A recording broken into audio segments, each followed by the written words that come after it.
Grabe si rooster, ah. Very protective sa kanyang flock. So ayan, meron tayong egg 1,000 na nakahalo dyan sa tubig. Dapat meron talagang tubig palagi, lalo na tag-init mga ka-agri. So ubos na yung feeds nila kaninang umaga. So buong araw wala na to silang gagawin.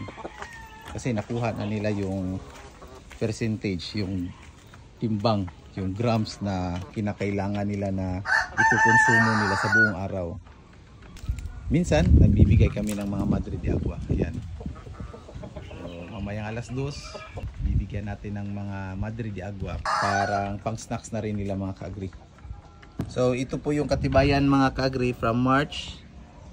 Ayan, March. Tapos, ito yung nakukolekta namin March 1. So yung pinakamababa namin na nakuha sa isang araw is 22 eggs out of 30 hens mga ka-agri.